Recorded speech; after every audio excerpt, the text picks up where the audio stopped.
Hey, so it's a rainy day and I am sitting at a Home Depot because I'm about to get some stuff. But I wanted to talk about the book I'm reading, Atomic Habits, because I think it's so cool. And the latest part I was on was talking about changing your outcomes, changing your processes, and changing your identity. So, Atomic Habits, the whole principle behind it is marginal gain. So, you make these small little changes. Let me cut this off. You make these little changes that add up to something huge. So, like, let's say you want to become a doctor. So, you make small changes, decide to study something every single night and then practice interviewing and take these little steps to getting where you need to be. Now, the interesting part I found was the changing your outcomes, your processes, and your identity, because I've had issues with imposter. What is it called? Oh my god! I forget the word. All right, I'm just gonna put it at the bottom if I can remember. It's like like feeling like an imposter, which is like my big thing because I competed on the Division 1 level of track and field, and I was actually pretty good. I got to the junior nationals. I got to Division 1 championships east round. I won conference championships and did all this stuff. But my biggest problem was that I never felt like an athlete. I always felt like an imposter. So my goal, I would set goals for the seasons, which wasn't anything crazy. Like, everyone sets goals, right? So I'd set like lifting goals, and I would set goals for how far I wanted to get in competition. And my processes were good because obviously if you have a coach and you are on scholarship, you're obligated to be there. So I would set my goals, and my processes were fine because I would work out every day. I'd eat pretty well. Like, I don't really eat that much junk food. I could have definitely eaten more vegetables. We'll talk about that later. But my outcomes were fine, my processes were fine, but the problem was that my identity never changed. And even in high school, I never saw myself as an athlete because originally I started doing track so I could hang out with my friend after school.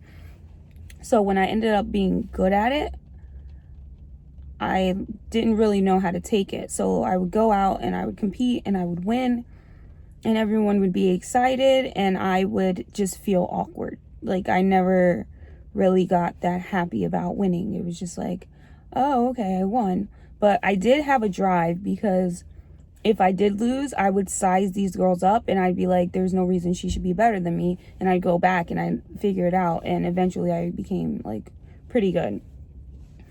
This was in high school. Now, fast forward to getting recruited and doing it in college.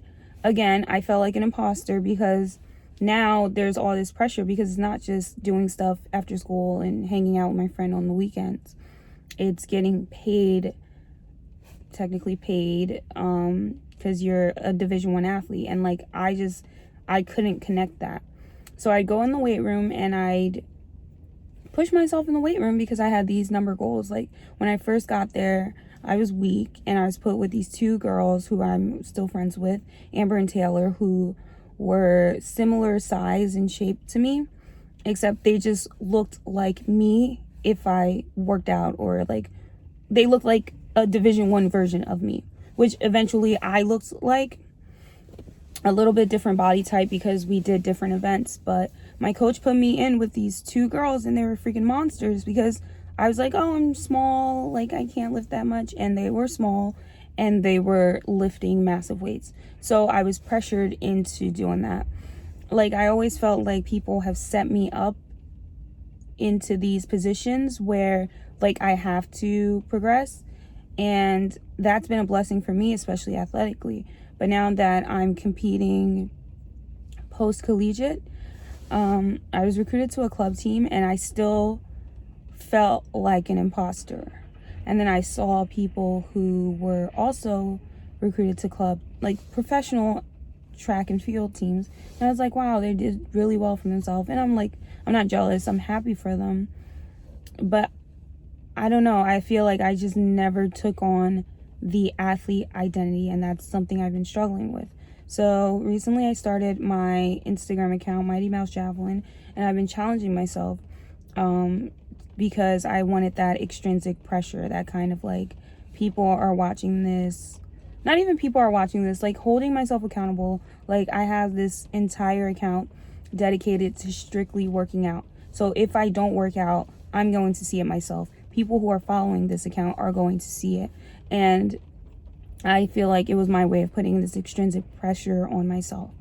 But after, hearing the principles in Atomic Habit, I realized I never changed my identity. And it's like, okay, I'm an older sister, right? So whatever my younger siblings need, I do it because, they're my siblings and I love them. And that's my role as a sister.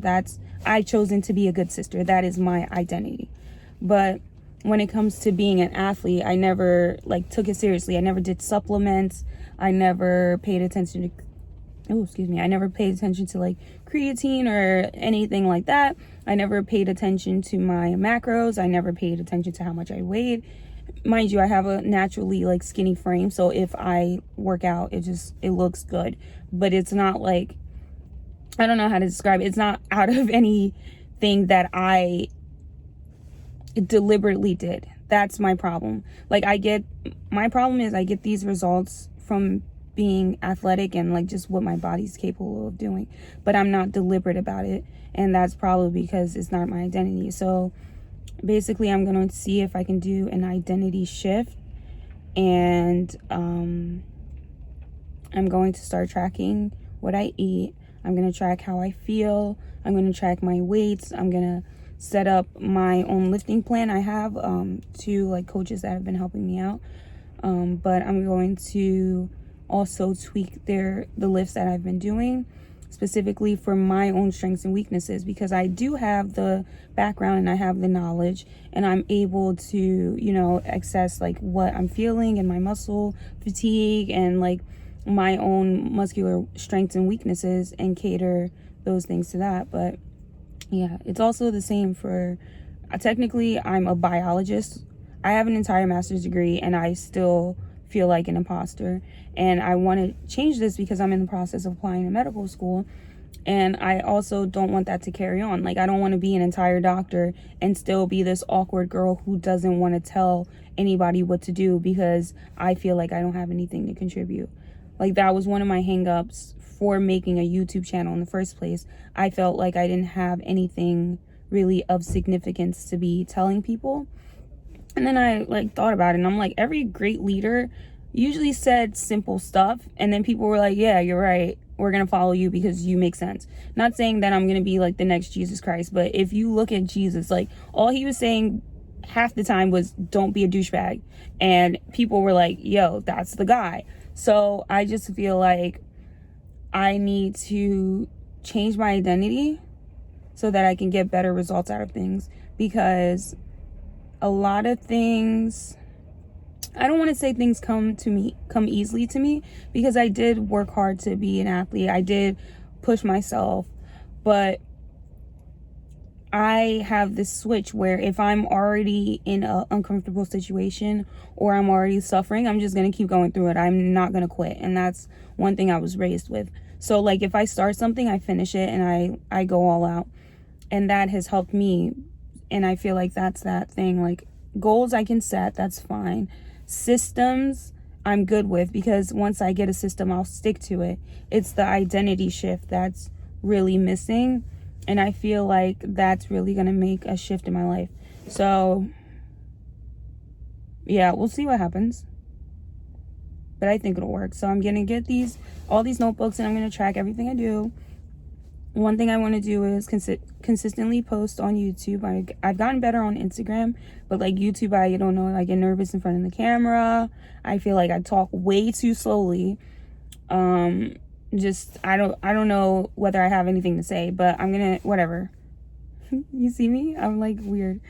Yeah, so I'm gonna post more consistently on YouTube. I'm gonna track what I eat. I've actually lost a lot of weight because I got my wisdom teeth removed and another tooth extracted. So I haven't been able to eat anything really solid. So I lost weight because of that. This isn't a hint, just don't starve yourself. But so I'm going to, since I have a clean slate now, I'm going to start focusing more on diet and exercise. I'm going to set up my macros and my meal plan for myself. Mark's going to help me. I'm going to track my steps to medical school. Like, I already have a spreadsheet of what's going on. I can make another video about that, but I'm just going to lay everything out, because I do like when I have a plan. It's just the confidence thing that I struggle with. And I come off as very confident, but I'm also an overthinker. So like, I'll say or do something and then be like, did that sound weird? Was there another way I could have worded that so that it made more sense to more people? And just like overthinking over and over. So I'm just going to have more confidence, but I'm also going to shift my identity. So as of today, I'm not just Faith. I'm Faith, and I am a master's degree holder, and I am a athlete, and I am a future doctor. But we already knew that. It's just, All right, thanks for watching. All 45 you. Actually, I think I'm at like 48. If we get to 50, I might do something special. Like, I was planning on learning how to dance, and then I'm not a dancer. That's not an identity. All right, bye. I'm going to Home Depot.